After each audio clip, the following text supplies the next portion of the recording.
বিদেশে পড়াশোনা, কাজ কিংবা ভ্রমণের স্বপ্ন দেখা বাংলাদেশিদের জন্য ভিসা পাওয়া দিন দিন আরও কঠিন হয়ে উঠছে। আবেদন জমা দিয়েও অনেকে ভিসা পাচ্ছেন না, আবার অনেক ক্ষেত্রে ভিসা বাতিলের কোনো স্পষ্ট ব্যাখ্যাও মিলছে না। ফলে ব্যক্তিগত হতাশার পাশাপাশি তৈরি হচ্ছে একটি বড় কাঠামোগত সংকট।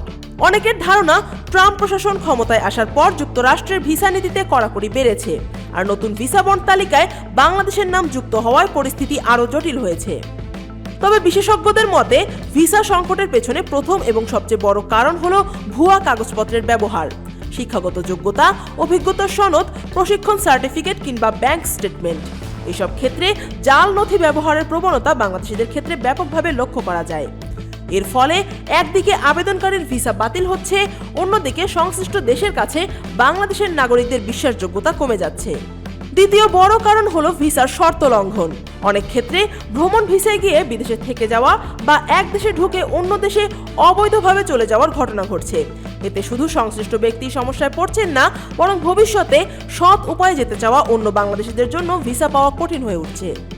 এর সঙ্গে যুক্ত হয়েছে বাংলাদেশের অভ্যন্তরীণ রাজনৈতিক ও অর্থনৈতিক বাস্তবতা। বিশেষজ্ঞরা বলছেন, ভিসা দেওয়ার ক্ষেত্রে এখন শুধু ব্যক্তির প্রোফাইল নয়, সংশ্লিষ্ট দেশের আইন শৃঙ্খলা পরিস্থিতি, সুশাসন এবং সরকারের ওপর আস্থাও বিবেচনায় নেওয়া হয়। এই জায়গাগুলোতে বাংলাদেশ দীর্ঘদিন ধরেই নানা প্রশ্নের মুখে। বিশ্বজুড়ে বাড়তে থাকা অভিবাসন বিরোধী মনোভাবও পরিস্থিতিকে আরও জটিল করে তুলেছে।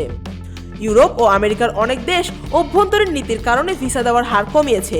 অন্যদিকে মধ্যপ্রাচ্যের বেশিরভাগ দেশ বাংলাদেশ থেকে শ্রমিক নেওয়া কার্যত বন্ধ রেখেছে। অস্ট্রেলিয়া, জাপান বা সিঙ্গাপুরে অল্প সংখ্যক মানুষ গেলেও তা চাহিদার তুলনায় খুবই নগণ্য। ব্র্যাক মাইগ্রেশন সেন্টারের তথ্য অনুযায়ী প্রতি বছর গড়ে প্রায় 1 লাখ বাংলাদেশিকে বিভিন্ন দেশ থেকে ফেরত পাঠানো হচ্ছে।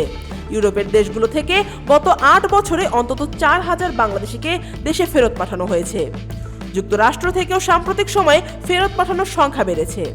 এই সংকটের দায় শুধু ব্যক্তির নয় বলে মনে করেন বিশেষজ্ঞরা। দালাল নির্ভরতা, দুর্বল ডকুমেন্ট যাচাই ব্যবস্থা এবং জালিয়াতির বিরুদ্ধে কার্যকর পদক্ষেপের অভাব রাষ্ট্রীয় ব্যবস্থাপনাকেও প্রশ্নের মুখে ফেলেছে। পররাষ্ট্র উপদেষ্টাও স্বীকার করেছেন, এটি কোনো একক দপ্তরের ব্যর্থতা নয়, বরং পুরো সিস্টেমের দায়। সাবেক রাষ্ট্রদূত ও অভিবাসন বিশ্লেষকদের মতে, ব্যক্তি পর্যায়ে নিয়ম লঙ্ঘন এবং রাষ্ট্রীয় পর্যায়ে সুশাসনের ঘাটতি, এই দুইয়ের সম্মিলিত প্রভাবেই বাংলাদেশের পাসপোর্ট একটি উচ্চ ঝুঁকিপূর্ণ প্রোফাইলে পরিণত হয়েছে। ফলে অনেক দেশ বাংলাদেশিদের ভিসা দেওয়ার আগে এখন আরও কঠোর ব্যাকগ্রাউন্ড চেক এবং বায়োমেট্রিক যাচাই করছে। সুশাসন নিশ্চিত করা, জালিয়াতির বিরুদ্ধে কঠোর ব্যবস্থা নেওয়া এবং আন্তর্জাতিক আস্থার জায়গায় বাস্তব পরিবর্তন না আনতে পারলে বাংলাদেশিদের এই ভিসা সংকট কাটানো সম্ভব নয় বলে মনে করছেন বিশেষজ্ঞরা। আফিয়া আক্তার, ঢাকা ওয়াচ।